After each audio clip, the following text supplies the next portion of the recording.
Everyday ബ്ലെസ്സിങ്ങിലേക്ക് സ്വാഗതം. ഇന്ന് നമുക്ക് ദൈവത്തിൻ്റെ ഒരു ശബ്ദം കേൾക്കാം. You can hear God's voice today. നമ്മൾ ചിന്തിക്കാൻ പോകുന്ന ദൈവിക അധികാരത്തെ പറ്റിയാണ്. പിതാവായ ദൈവം, യഹോവയായ ദൈവം പുത്രനായ യേശു ക്രിസ്തുവിൽ ദൈവിക അധികാരം കൊടുത്തിട്ടുണ്ട്. സ്വർഗത്തിലും ഭൂമിയിലും സകല അധികാരം യേശുവിന് പിതാവായ ദൈവം കൊടുത്തു. ആ അധികാരം ശിഷ്യന്മാരിലേക്ക് യേശു പകർന്നിട്ട് അപ്പോസ്തലന്മാരിലേക്ക് യേശു പകർന്നിരിക്കുക. അതാണ് ലൂക്കോസിന്റെ സുവിശേഷം 10 അതിൻ്റെ 19 പറയുന്നു, പാമ്പുകളെയും തേളുകളെയും ശത്രുവിൻ്റെ സകല ബലത്തെയും ചവിട്ടുവാൻ ഞാൻ നിങ്ങൾക്ക് അധികാരം തരുന്നു. ഒന്നും നിങ്ങൾക്ക് ഒരിക്കലും ഒരു ദോഷവും വരുത്തുകയില്ല. പാമ്പുകളെയും തേളുകളെയും ശത്രുവിൻ്റെ സകല ബലത്തെയും ചവിട്ടുവാൻ ഞാൻ നിങ്ങൾക്ക് അധികാരം തരുന്നു. അധികാരം, അതാണ് ആ അധികാരം, ആ അതോറിറ്റി, ആ അധികാരം നമ്മുടെ മേൽ തന്നിരിക്കുക. ഇന്ന് ആ അധികാരത്തെ യൂസ് ചെയ്യുവാൻ, ആ അധികാരത്തെ എങ്ങനെ യൂസ് ചെയ്യണം, എങ്ങനെ ആ അധികാരത്തിൽ നടക്കണം, എങ്ങനെ ആ അധികാരത്തിൽ നമ്മൾ ജീവിക്കണം. പലർക്കും ആ അധികാരം, ദൈവം തന്ന അധികാരം, പലർക്കും അതിനകത്ത് ജീവിക്കുവാൻ അല്ലെ അധികാരം യൂസ് ചെയ്യുവാൻ പലർക്കും വിട്ടുപോയിരിക്കുന്നു. അറിഞ്ഞുകൂടാത്തതല്ല, ദൈവം ആക്കി വെച്ചിരിക്കുന്നിടത്ത് ആ അധികാരമുണ്ട്. ഒരുത്തൻ്റെ മേൽ ദൈവത്തിൻ്റെ വിശുദ്ധ വിളിയാൽ ഒരു വ്യക്തിയെ വിളിച്ചിട്ടുണ്ടെങ്കിൽ ആ വിളിക്കകത്ത്, ആ വിശുദ്ധ വിളിക്കകത്ത് ദൈവത്തിൻ്റെ അധികാരവും ദൈവം പകരും. ഏത് സ്ഥലമായിരിക്കുന്നു, ഏത് രാജ്യമായിരിക്കുന്നു, എവിടെ ആയിരിക്കുന്നു, അവിടെ ദൈവത്തിൻ്റെ അധികാരം ദൈവം പകർന്നു കൊടുക്കും. ആ അധികാരത്തിലാണ് അവിടെ നിലനിൽക്കുന്നത്. പലരും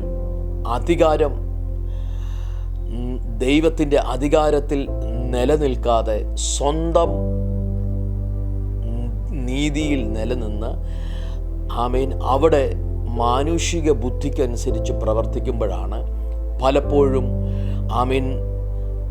ആ വ്യക്തിയുടെ കയ്യിൽ പലതും ചെയ്തെടുക്കാൻ പറ്റാത്തത്.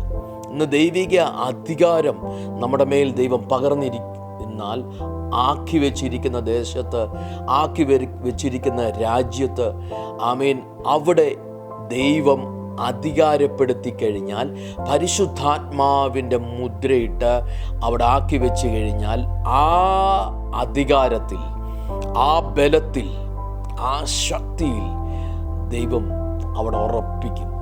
ഹല്ലേലൂയ, സ്തോത്രം. സകല അധികാരങ്ങളും, ആ അധികാരം ഇന്ന് നമ്മുടെ അഭിഷേകമുള്ള വ്യക്തിയുടെ മേൽ ദൈവിക അധികാരമുണ്ട്. ആ അധികാരം ഇന്ന് പകൽക്കാലം, ആ അധികാരത്തിൽ, ആ അതോറിറ്റിയിൽ നമ്മൾ ജീവിക്കുവാൻ, ആ അതോറിറ്റിയിൽ നമ്മൾ ശുശ്രൂഷിക്കുവാൻ, ആ അതോറിറ്റിയിൽ നിന്ന് പ്രാർത്ഥിച്ച് കൽപ്പിക്കുവാൻ നമുക്കിടയായിത്തീരണം. ഹല്ലേലൂയ. പലതിൻ്റെയും പുറകെ ഓടി നടക്കാതെ, പലതിനും നമ്മൾ അനുവാദം കൊടുക്കാതെ, ദൈവിക അധികാരത്തിന് അനുവാദം കൊടുത്ത് ആ അധികാരത്തിൽ നമ്മൾ പ്രയോജനപ്പെടുവാൻ, അധികാരത്തിൽ പാമ്പുകളെയും തേളുകളെയും ശത്രുവിൻ്റെ സകല ബലത്തെയും ചവിട്ടുവാൻ എന്ന് ഉദ്ദേശിച്ചത് അതിനെ തകർത്ത് കളയുവാൻ, അതിനെ മെതിച്ച് കളയുവാൻ. നമുക്ക് യുദ്ധമുള്ളത് ജഡരക്തങ്ങളോടല്ല, വാഴ്ചകളോടും അധികാരങ്ങളോടും അത്രേ.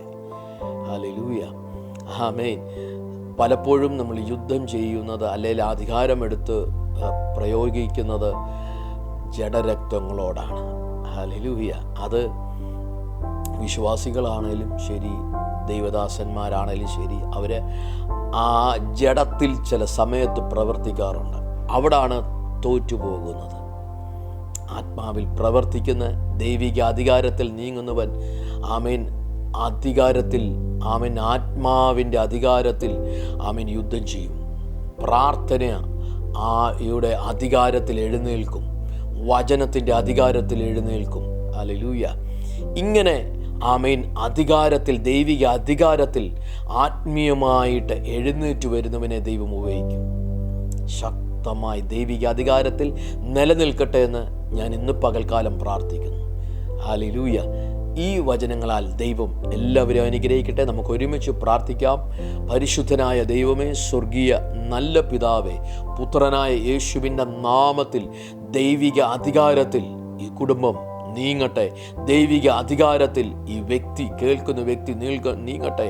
അനുഗ്രഹിക്കപ്പെടട്ടെ. ആ അധികാരത്തിൽ സകലതിനെയും പിടിച്ചടക്കുവാൻ ദൈവം ആമീൻ ഈ വ്യക്തിയെ ആമേൻ ഉപയോഗിക്കട്ടെ. ആമേൻ. ദൈവം അങ്ങനെ ചെയ്യുന്നതിനായി സ്തോത്രം. പിതാപുത്ര പരിശുദ്ധ നാമത്തിൽ അനുഗ്രഹിക്കുന്നു, യേശുവിൻ നാമത്തിൽ തന്നെ. ആമേൻ. God bless you. Have a nice day.